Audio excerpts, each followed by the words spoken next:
college or other colleges, please drop me a line. My email address is, hopefully, yes, there is up there. So, I was going to bring M&Ms and cookies for everybody. I do have them on me, but I've been told you cannot eat in this auditorium. So if you want seniors, you'll need them. Hi. So, this talk is a modification of a research talk I've given and an education talk I've given at a Massachusetts Math Teachers Conference. And so, I want to talk a little bit about how you look at mathematical problems and how you look at mathematical research. And as always, whenever possible, please ask me questions. A lot of this is based on riddles I have on a math riddles page I maintain. If any of you are interested in trying some of them or helping me with them, by all means, drop me a line. The webpage is listed right over here. Okay, so I was probably in high school before most of you were alive, unless some of you are not the stellar students I've been told about. The world is rapidly changing. It is very different now than when I was in school. So you have a lot of opportunities I did not have. One of them is incredible cheap computing power. And the availability of this changes the type of mathematics and science you can do. I want to talk a little bit about how we can use some of this to get a sense of what's going on. So a big question is, what skills are you learning? What skills should I as a teacher, and teachers here, be teaching you? One of the hardest things to do is to see how to think about or attack a new problem. And I want to show you how the computer can be a really good tool in helping you get through the algebra. Okay. So there are opportunities everywhere. So the first is ask questions. Not just to me, but whenever you're doing a problem, ask, is there something similar to this that nobody has looked at? I've made a very successful career for myself by taking research other people have done, and then paying attention in their talks and asking, well, have you thought about looking at X? Another thing is to gather data. It is very easy to gather data now. I've heard a lot of you are also in CS. This is outstanding. This is the wave of the future. To be able to write web crawlers and pull all the stuff in. I like to use games to motivate mathematics, also to play with my kids. If there's time later, I will talk about how I was able to itemize cookie monster on my research budget. It makes it more enjoyable for myself and for my students. And then the last is, it's not always easy to implement these things. And so if you're writing computer code, to be able to write it in a good enough way to get the data you need when you need it is non-trivial. Alright, so this is joint work with my kids, Cameron, who's now 7, and Caleb, who's now 5. They sadly could not be here this morning, too early of a train to get here. Alright, so I want to talk first about the M&M game. This is borderline recreational math research, but it has a lot of really good ideas in it. So when Cameron was 4 years old, he asked me the following question. If you're born on the same day, do you die on the same day? Now, there's a really simple proof you don't. My wife is an identical twin. Now, depending on whether or not your school has a zero tolerance policy, I better stop there.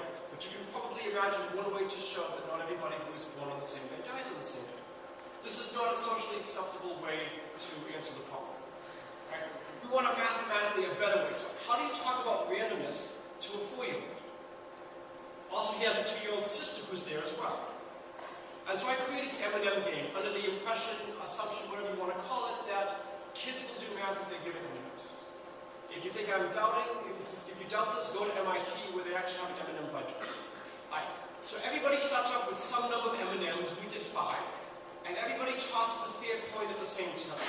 And you eat an M&M if and only if you get a head. And we all toss, and then those of us who got heads eat, and then we toss again. And we keep going until you run out of M&Ms, and then you're dead. And then you keep playing to see who lasts the longest.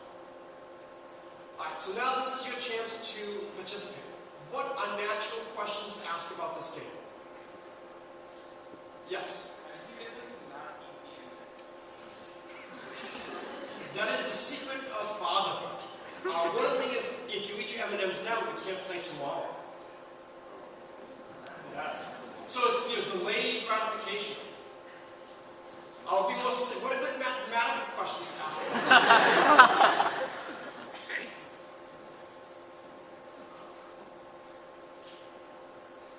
Again, ask questions.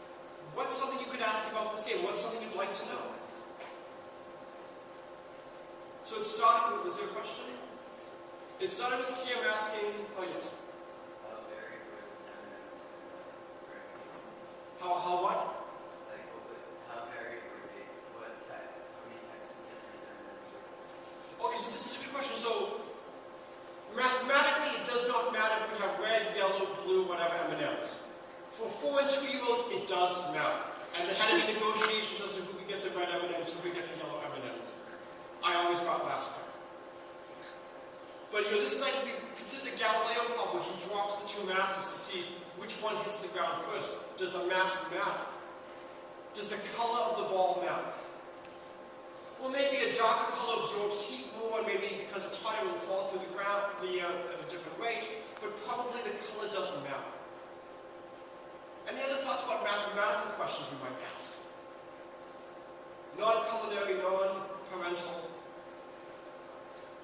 Yes?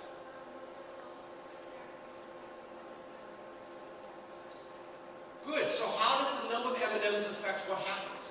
Do we expect that there's a greater or lesser probability of a tie if we have 1 M&M or 20 M&Ms? What would be your thought? Yeah. I think it would be less. Yeah, I think the probability of the accuracy would be less if there was more M&Ms. So probably the more M&Ms you have, the less likely it is to have a tie. So here are 3 questions I thought. How likely is a tie as a function of k? How long until one dies? So just how long do you expect to play this game? So I know how much time I can eat up, literally. And then let's generalize the game. What if you have more people? What if you have a biased coin? What will happen then? So again, curiosity is great. Just asking questions is most of research. You're getting from your teachers the skills in terms of how to solve the questions. But the hard part is coming up with the questions to ask. So here's a plot of the probability. So if there's 1 M&M, there's a 33% chance of a tie, 2 M&Ms 19%, 3 M&Ms 14%, 4 M&Ms 10%. So I was giving this at the 110th anniversary of the Massachusetts Teachers Association, so I pulled the picture out to 110. And then I said, but of course, the purpose of this conference is to see where will we be in 110 years. So anybody want to guess what the probability of a tie is with 220 M&Ms? Approximately. Who's brave enough? Yeah, I see a couple people trying to squint. It's really not easy to look at a function like this and see what's going on. So we want to gather some data, see patterns, and extrapolate. So here I can get the data pretty easily. It gets a little bit more involved the more M&Ms I get, but I want to try to extrapolate to the future. It turns out how you present data matters. This is not a great way to present data, even though this is the natural way to look at it. So it's very hard to predict what comes next when you look at it like this. But what if you take logarithms? So how many of you have done a log-log transform? You take the log of the x-axis and plot things on log-log paper. How many of you have done log-laws? Okay. So I don't know about most of your teachers. I only know about one, my friend Tim Novikov. I'm assuming most of your teachers are not just sadistic and that they have reasons why they're doing what they're doing. Logarithms are useful. There is a reason we want you to learn logarithms. There's a reason we want you to know these log laws. They can be used to convert data to expressions that are far easier to analyze. Can anybody recognize this shape? Yes. A line. This looks a lot like a line. I can draw the best fit line. There are mathematical procedures to draw the best fit line. And I can use this to get the probability of a tie, or actually the logarithm of it, is this nice linear relation as a function of the number of M&Ms. Well, if I can calculate the log of something, I can calculate the probability just by exponentiating. So I get the probability of a tie with k M&Ms is the following. So let's see how good we do. So if I take 220 M&Ms, I get the probability is 0.01274, but the actual answer is 0.0137. Did I do a good job or not? What do you think?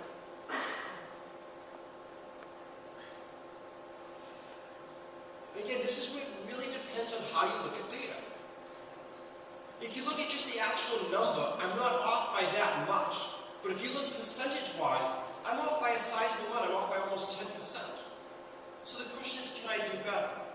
Is this a really great line, or does this line have some issues? Yes? Well, it's not really a straight line. It's not really a straight line. There's some issues in the beginning before things settle down. If any of you look at the prime numbers, if you want to count how many prime numbers there are, if you look at small intervals, you'll be misled as to properties of the primes. It takes a while before limiting behavior settles in. I'm a Red Sox fan, which may not be so popular in this environment. I am hoping that the beginning of the season has been atypical for the Red Sox and atypical for the Yankees, and that hopefully the right pattern will settle down in the future. Hopefully just not enough data points yet. Right now, these couple data points at the very beginning,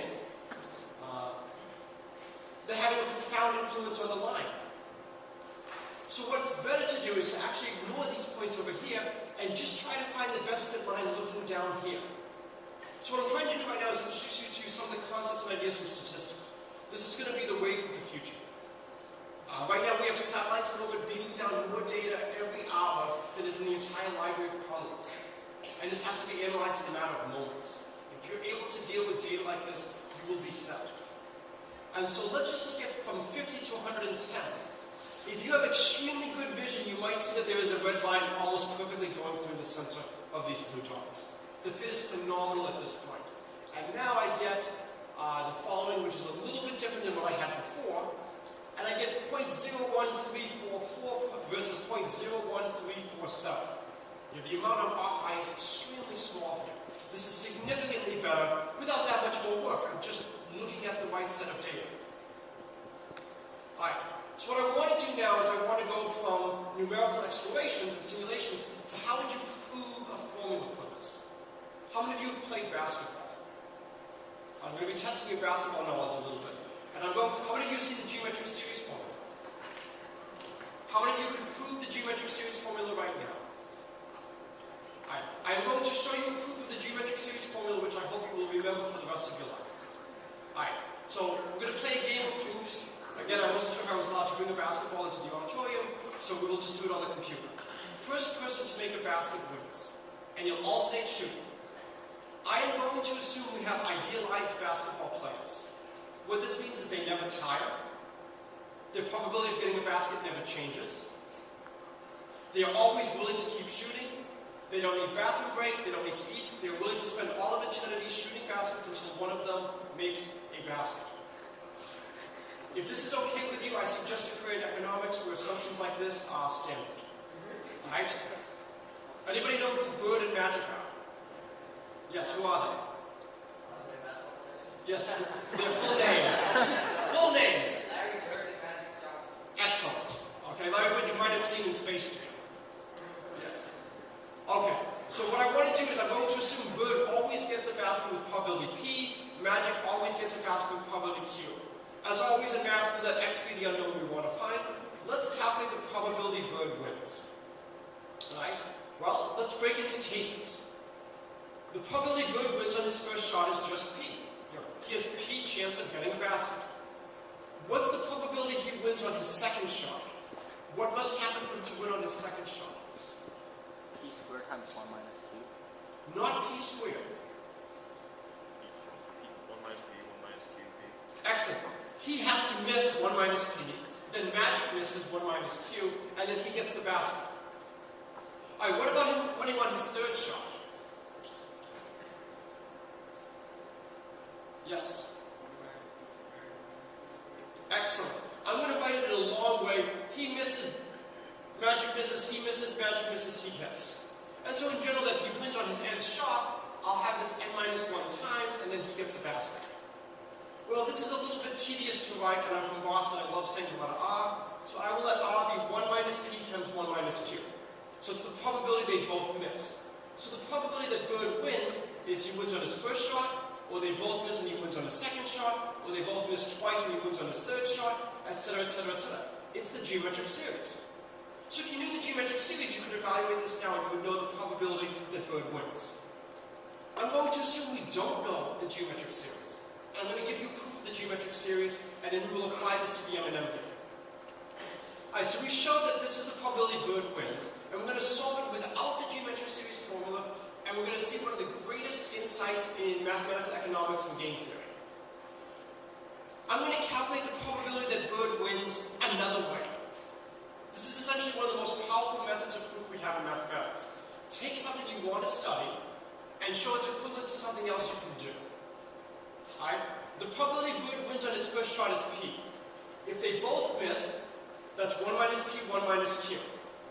What is the probability Bird wins from this point onward? They both missed. From this point onward, what's the probability Berg wins? Any thoughts? Yes? X. Outstanding. I recommend whoever has him as a class, give him extra credit. Why is it X? At that point, the game resets. At that point, the game resets. We are assuming they don't tie. It's like they've started again. And so from this point onward, it's just X. Well, we can now solve for X. Simple algebra, X equals P over 1 minus R, but X also equals this, so we can solve and we get the following. If you've been very observant, you'll notice this only works if R is 0 or a positive number. With a little bit of work, as a nice extra credit exercise, I'm a professor, I can't help giving you extra credit, make this work if R is negative as well. But here's the geometric series formula, and it comes from viewing this as a memoryless process. So this is the power of changing your perspective. By looking at a problem in a different way, different features can be emphasized, and you can actually circumvent tedious algebra. Now, it's very nice. There are websites like Wolfram Alpha where you can punch something in, and it will analyze things for you. I'm going to talk to you later about the online encyclopedia of integer sequences, which again can do a lot of these calculations for you automatically. But it's useful if you know how to look at things. The depth of a problem is not always what you expect. This is not an infinite problem. I can reduce this to a finite state problem, and we will do that in a few moments for the M&M game. So how does this apply to the M&M game? Well, it turns out this is the probability that Cam and Kayla tie when they both start off with KM&Ms. If you haven't seen the binomial coefficients before, this is the number of ways to choose R objects from N objects when order doesn't matter. So it's N factorial over R factorial, N minus R factorial. Why is this the case? Well, they both have to choose. Let's look at the probability that they have a tie after exactly N tosses. Well, clearly the fewest number of tosses I need is going to be K, because I have KM&Ms. The last toss of each one of them has to be a head. In order for them not to have finished before N, they had to eat K minus 1 before the nth toss. So in the first N minus 1 tosses, each one gets exactly K minus 1 heads. The probability of getting a head each time is 1/2.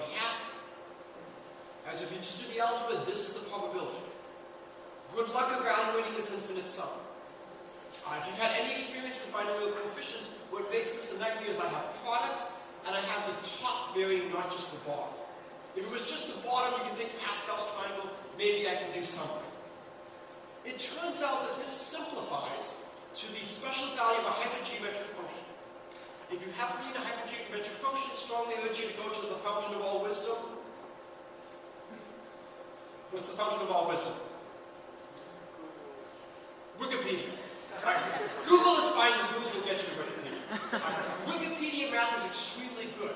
If you see something, go to Wikipedia, look it up, see where it's used. You can write this as the special value of a hypergeometric function. It's a bit involved. I want to show you a way to solve this using the Hoops problem. So where did this formula come from? Well, there's 4 possibilities. They both eat, only Cam eats, only Kayla eats, neither eats. I do know that this is not how you spell the word and. I'm not able to project from my computer today, so this is a slightly oldest version before I learned English. Probability of each event is 1/4 or 25%. And when you go through the algebra, this is what you get at the end of the day. Alright, let's use our lessons from the hoop game. I claim that one of these 4 processes I don't have to really worry about. Which one can I ignore? Yes? I'm sorry? The one that neither eats. I've just reset. So there's really only 3 possibilities. And now it's a finite game because every time you toss, at least one person eats an M&M. So it's going to take you at most 2K tosses before you finish. And so each of these happens a third of the time, and you now get the following expression. So in the interest of time, I'm not going to go through the algebra as to how you get here. I always believe in throwing far more information in slides than you will get to. Alright, so another way of interpreting it is I start off at a pair CK, and I move to one of these pairs, and each one of these happens with probability 1/3. I can write this as a graph, and at each vertex, this is how many M&Ms Cam has, this is how many Kayla has, and I have 3 possibilities as to how I flow up. And I want to end at 0, 0. Well, the only way I can get to 0, 0 is I've got to get to 1, 1 first, and then I've got to come straight down. Each of these arrows has probability 1/3. So this problem is equivalent to asking, if I start here, what's the probability I get to this node? And so I'm not going to go through the algebra as to how you can flow through the different trees. I'll leave it there. If you've seen the Fibonacci numbers, you can use the Fibonacci numbers to attack this problem. I'm actually going to be using the Fibonacci numbers for the cookie branches problem, so I'm going to skip this for now. It's all there. We can write this as a recurrence relation. This is going to be the probability you win, or I'm sorry, this is the probability you have a tie if Cam starts off with C M&Ms and Kayla starts off with K M&Ms. And what's the probability? Well, it's 1/3 of the time that Cam eats first, and then I need to know what's the probability of a tie when Cam has C minus 1 M&Ms and Kayla has K minus 1 M&Ms. 1/3 of the time, this is when they both eat, just Cam eats, just Kayla eats. The problem is, this recurrence relation required me to be clever. It required me to know that there was a memoryless process. If you can do algebra, you can sometimes avoid having to see these things. This is the more natural recurrence relation. The probability of a tie when they both start off with C and K M&Ms is 1/4 of the time nothing happens, 1/4 they both eat, 1/4 just Cam, 1/4 just Kayla. But when you see an expression like this, what's the natural thing to do? Yes? Okay, multiply both sides by 4, and then after you multiply both sides by 4, what do you do?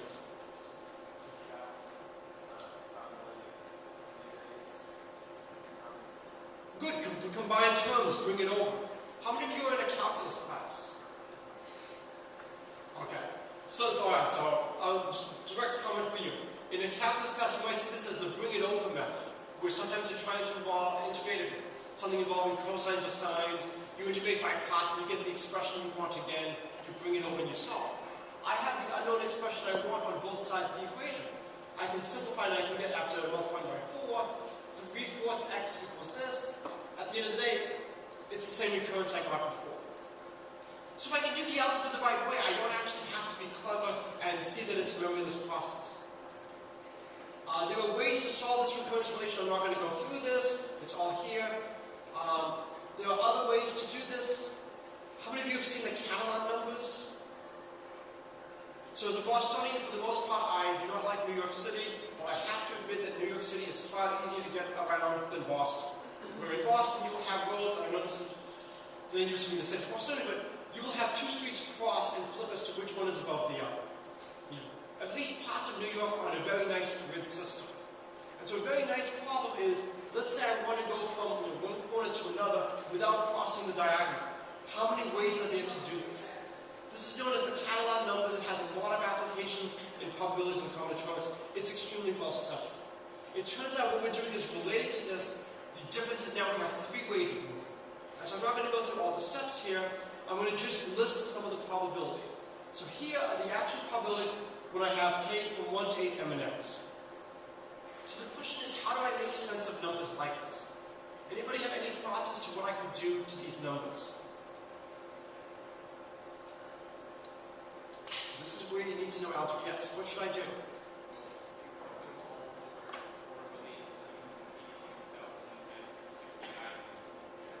Okay, so one thing is to try to maybe clean up the denominators. So it's a good idea to clean up denominators. It's not quite the right way to go, but you're on the right path. I'm going to clean up the denominators by multiplying by 3 to the 2k minus 1. What I'm doing is for each one of these fractions, I'm just clearing the denominators. I'm looking at the numerator when it's been cleared. And now I get some numbers: 1, 5, 33, 245, 1921. If any of you have ever seen these numbers, I will be shocked. I've never seen these numbers either. How many of you have ever looked up something in an encyclopedia? And Wikipedia counts? I would expect more hands to be up for this, but okay. There's an encyclopedia for integer sequences. People have tabulated it has over 100,000 entries. And what you can do is you can put your sequence of integers into this website. And it will tell you, oh, this is sequence A, 084771. And then you go and you look up that sequence. And it has all of these incredible properties about it. And again, in mathematics, frequently, once you know what you're trying to prove, you actually have a chance to prove it. How many of you have done proofs by induction? If I give you what you're trying to prove, it's much easier than if I hold that back from you. And so the online encyclopedia gives you a wonderful resource in terms of trying to figure out what to do.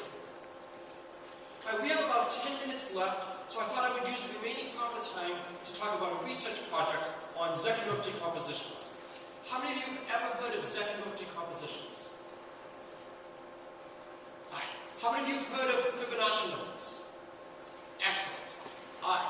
So the Fibonacci numbers have some interesting properties. And what I want to do today is show you how the Fibonacci numbers can be used instead of decimal expansion or binary expansion as a way to decompose numbers, and why this is a good thing to do.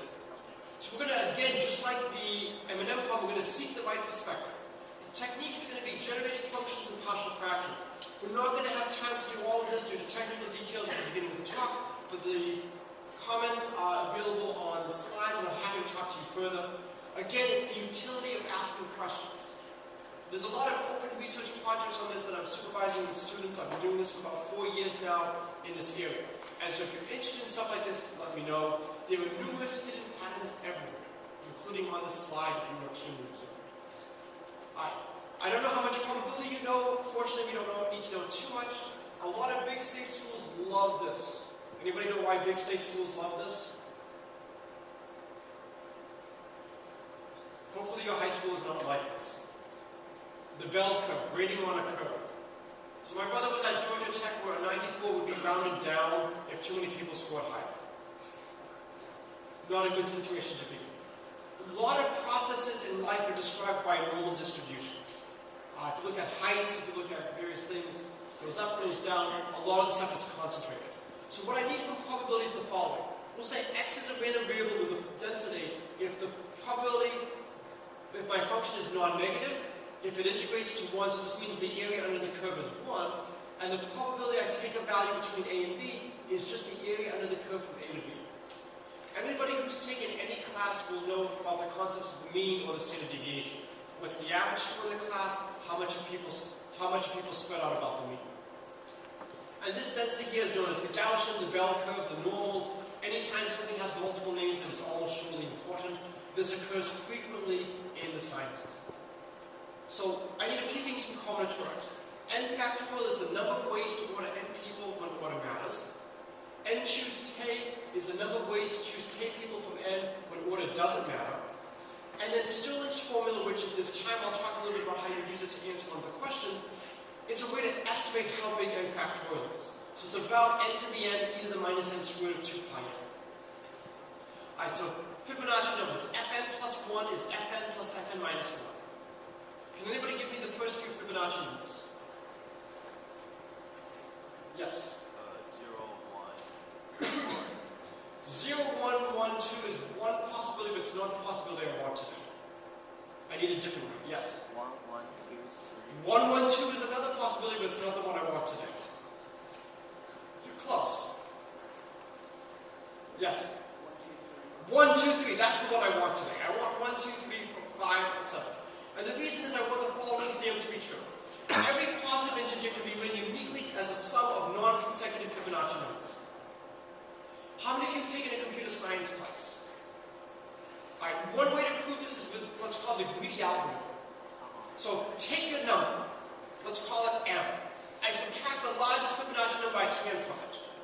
I look at the difference, and I subtract the largest Fibonacci number I can from that. If those two Fibonacci numbers were adjacent to each other, I could have subtracted their sum. Well, that contradicts that my first number was the largest Fibonacci number. Therefore, when I decompose, I never have two consecutive Fibonacci numbers. This is the simplest, best proof of Zekhanov's theorem. I hold the world record for the longest, most complicated proof of Zekhanov's theorem. But this proof allows us to answer other questions as well. So for example, I updated this on the train today to 2014. Here's 2012, here's how you would write it as a sum of non-consecutive Fibonacci numbers. I am from Boston, I'm not even going to try to pronounce this person's name, but in 1952 he proved that the average number of summons you need is about 0.276 n. And when you ask a question like this, it's important to know what scale to look at. As your number gets bigger, you expect on average to need more summons. So I want to localize, and I want to look at integers between the nth and n plus first Fibonacci number. Because in that regime, they'll all have essentially the same number of accessible possibilities. And not surprisingly, this number involves the golden mean.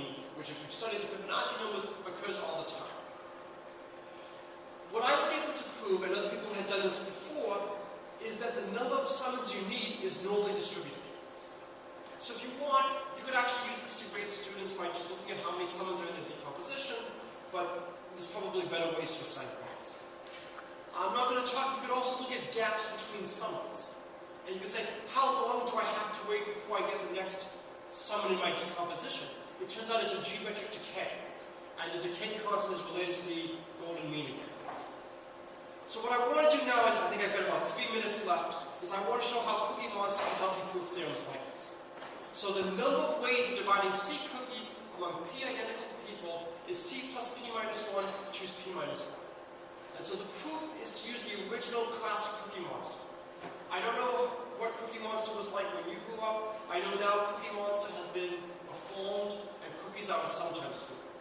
I need the original classic Cookie Monster who is always up for eating cookies. No matter what time of day, no matter where we are.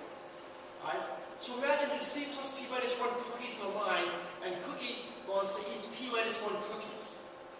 Again, it doesn't matter the order in which he eats them, he just eats this many. How many ways can he do this? C plus P minus 1, choose P minus 1. This partitions my cookies into P sets. Everything in the first set goes to the first person, everything in the second set goes to the second person, and so on. Let's do an example. Let's say we have 8 cookies and 5 people. Cookie Monster shows up. Cookie Monster eats 4 cookies. The first person gets how many cookies? Second person. 0, is what they did. Third person. Fourth person. Fifth person. There's a one-to-one correspondence between the number of ways Cookie Monster can eat P minus 1 cookies from C plus P minus 1 cookies, and the number of ways I can divide C cookies among P people. You can use this to solve a problem. I can reinterpret this more mathematically so my colleagues don't make fun of me. I'm solving x1 plus xp equals c where the xi's are non-negative integers.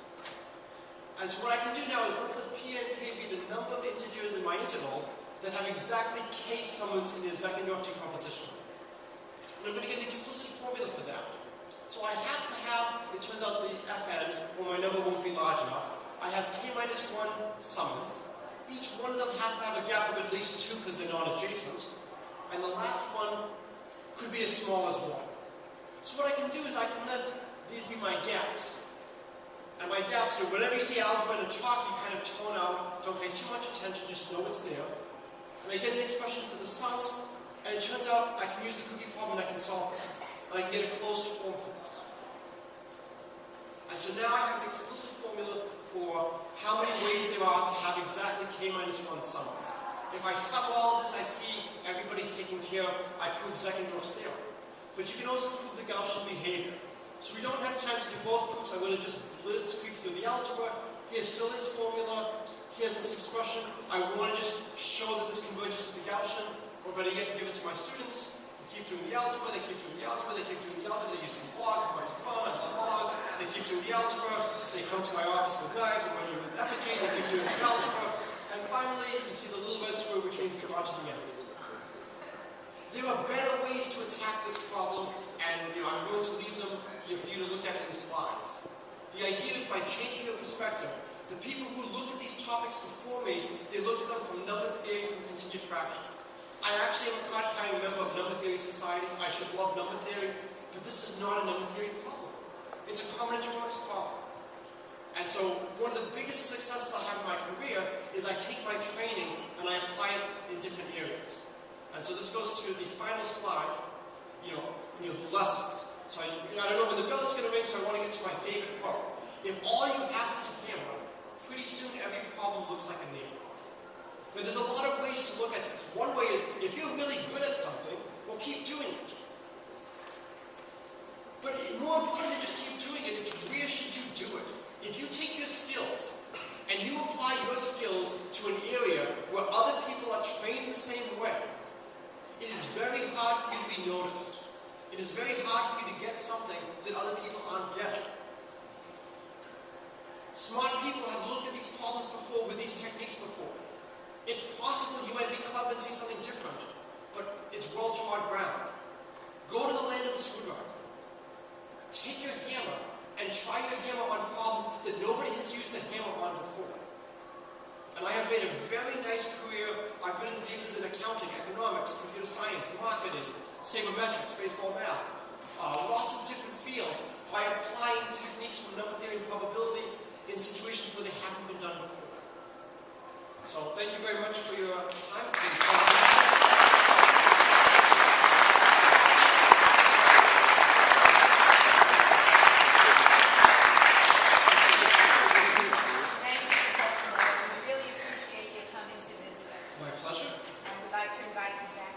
Absolutely, we'd love to come back. All right, we're going to start leaving because if you leave quietly, because the bell's going to ring any minute, and many of you I know might have to go from 9 to 10 to 4. So quietly, get your belongings, and have a great weekend, guys.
I'll send it to all the teachers and we can make it available.